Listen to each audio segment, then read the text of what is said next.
In less than 2 weeks, millions will go to the polls in America as the race for the White House reaches the final straight. And nestled in the suburban streets of Masterton is a great-grandfather making his vote count for the first time. 86-year-old Wayne Harter is an ex-Marine and has floored his family by casting his first ever vote in a US election. And he's not voting the way you may think. Donna Marie Lever with a presidential race as Wayne sees it. Welcome to my humble home.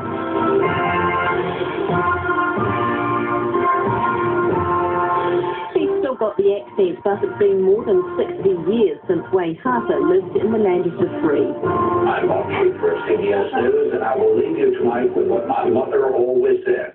Go vote now. It'll make you feel big and strong. Well, that's it, folks. Not once has he voted for a US president, although he's had a brush with a few of them. I knew President Roosevelt. I met President Roosevelt when I was a boy. When I was about 10 years old.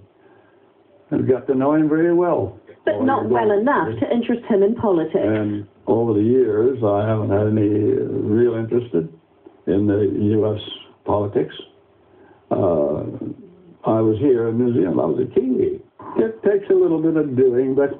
And now, on the brink of 87, the keen fly fisherman thought it was about time he cast his first vote.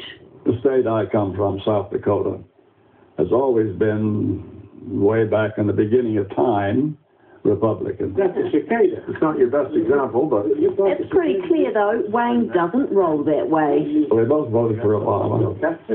I'm sure we're on a winner. We thought for sure he would vote for McCain. McCain, older man, not quite as old as Wayne, but he is pretty old.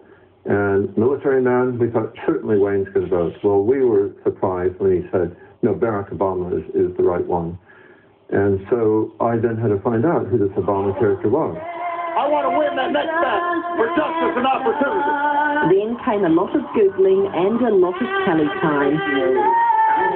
Being retired and tired, my old chair over there is very, very comfortable, and I spend a lot of time in it. And we need to fix a lot of the problems. We need to sit down and reauthorize it. I didn't like McCain because Always the answer. I couldn't stand him in one respect. He was asked how many cars he had. He's got 5. And how many homes he had. He had 5. What are they worth? He didn't know. And his vote for Barack Obama stems back to his time as a Marine in Hawaii. It was then that they decided to allow Negroes to join the Marine Corps. We all are against it. People in charge and so forth finally allowed the Negroes to come in. They proved themselves. Wayne and Steve got online. The process fairly simple. All they needed was their social security numbers, and a few pages of paperwork later, and their votes were bound for the ballot box. But I'm quite sure that my vote won't make too difference at all. However, the main thing is I got the vote away. The last 8 years has been a disaster with George Bush and Rumsfeld and Cheney in charge. And so I feel this is an extremely important time. And when you vote, you feel empowered that you're making a change. Wayne's an ex-Marine and eligible to vote. He came here for a bit of R&R after the war, fell for Mary, got married and eventually became a New Zealand citizen. But there's no real way of knowing how many other Americans here will vote. There's an estimated 30,000 of them living here. If you count the tourists, that grows to around 70,000. But the American Embassy tells us it has no idea how many are over the age of 18 or even which ones qualify to vote. Staff at the embassy did say this election is busier than any other and has been fielding calls from people about how to vote for the past 18 months.